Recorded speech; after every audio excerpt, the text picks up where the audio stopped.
Hey there, it's Renee with Harvest Hill Cottage, and today is all about decoupage. There are so many beautiful papers available from Jami Ray Vintage, and today I'm going to show you how you can transform a piece of reclaimed wood into a pretty sign using decoupage. And stay tuned until the end when I'll share a couple of thrifted finds that I upcycled using this technique.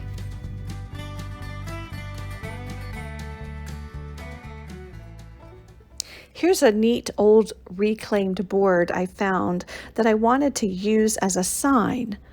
I had some paper left over from another project, so I started playing with it on the board until I got the paper just where I wanted it.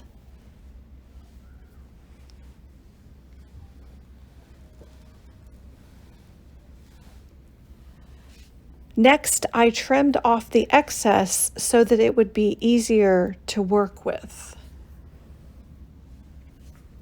The great thing about decoupage is there really is no right or wrong. You just play with the paper until you get just what you want.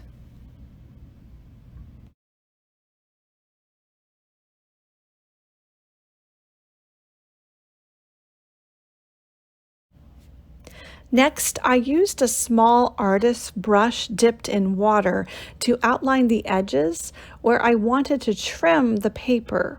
I wanted the edges to look torn, and the water helps to soften the paper so that you can easily achieve that look. Simply run your wet brush along the edges so it can be easily torn. You may need to run over it a couple of times with your wet brush.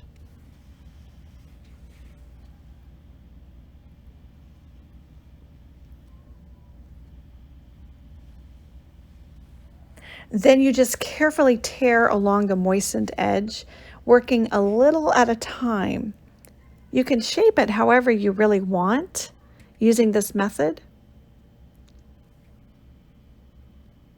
Just keep wetting your brush and tearing the edges until you get it just where you want it.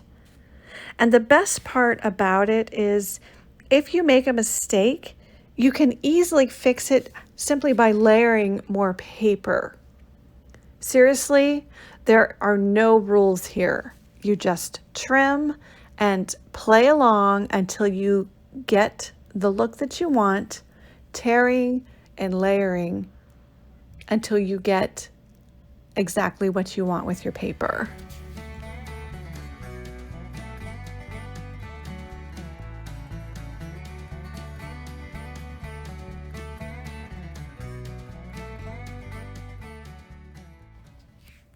Now, once you have your paper just the way you want it, it's time for the fun part.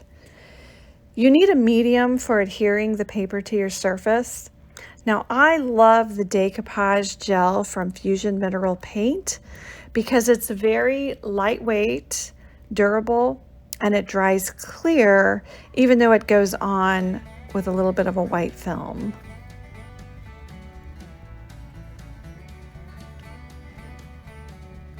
Using a brush, I thoroughly coated the surface of the board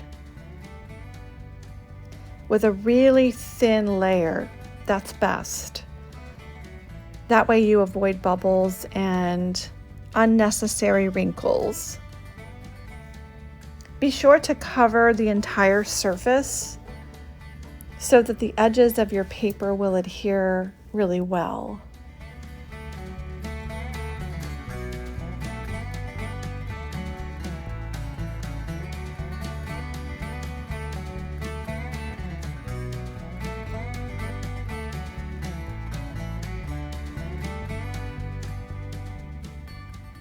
Now go ahead and get your paper in place, and starting from the center, begin smoothing out your paper, working your way out little by little. Don't be tempted to overwork the paper or you may end up with some tears.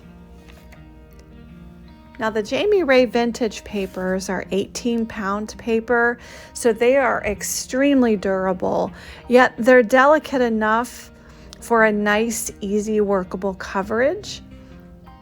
A thinner tissue paper may tear, so you just need to be mindful of that and take extra care. Now, with decoupage, you will have wrinkling. It's just unavoidable. It's just the nature of the beast. But honestly, it doesn't bother me because it has that vintage, worn, handmade look, and that's definitely my thing.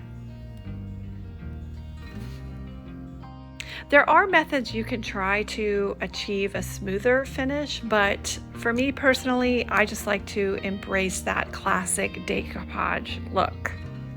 Now, once you're done smoothing out your surface, my best advice for you is to walk away and just let it be.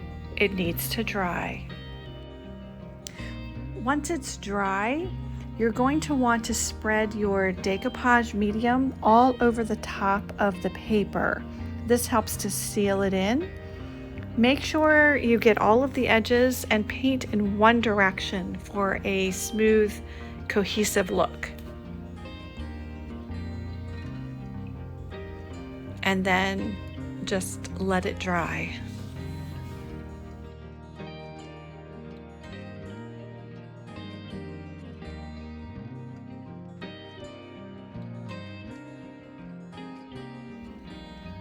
Once it dried, I used a ruler to find the center line of my sign, and I marked it with some chalk. I don't recommend using tape on decoupage paper because you can get some tearing. I used the lettering stencils, also by Jami Ray Vintage, for the lettering on my sign. I love the Jami Ray stencils because they are thick and durable enough to use over and over again. I placed the lettering on the chalk line that I had drawn, and I played around until I was happy with the arrangement. I grabbed my Fusion Mineral Paint Coal Black and my small Jami Ray Vintage stencil brush, and I got started stenciling my lettering. If you're new to stenciling, simply load up your brush with paint and then offload the excess by dabbing on a paper towel. Then just pounce the paint onto your stencil with an up and down motion. It's really that easy.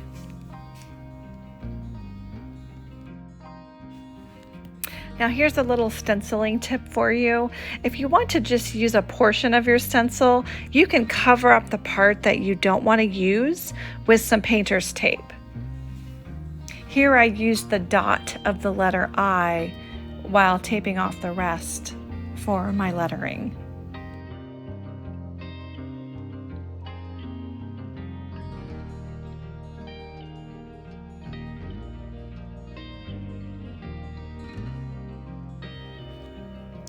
After the paint dried, I wiped off the chalk and I prepared the surface for sealing with a top coat.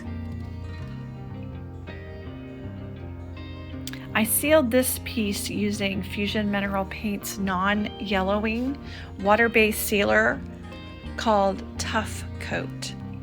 And that just gave it a nice final protective coating.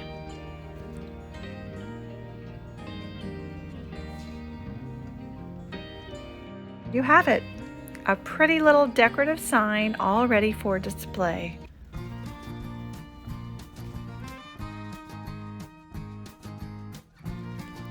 Here are a couple more thrifted finds that were upcycled using decoupage. Cute little stool with picket fence paint and music notes paper. This fun wooden storage box was painted in homestead blue and decoupaged with a fun rooster print. Actually, this paper is my favorite Jami Ray paper. So fun. All of the pieces you see here went to our retail space in King George. I'd love to know which one is your favorite. Let me know in the comments below. You can find all of our products used here on our website. I'll post the link in the description below. Thanks so much for hanging out with us for this fun project. For more thrifting, DIY, thrift flips, please subscribe to our channel and don't forget to hit the notification bell so you don't miss anything. Thanks again for joining us, and we'll see you next time.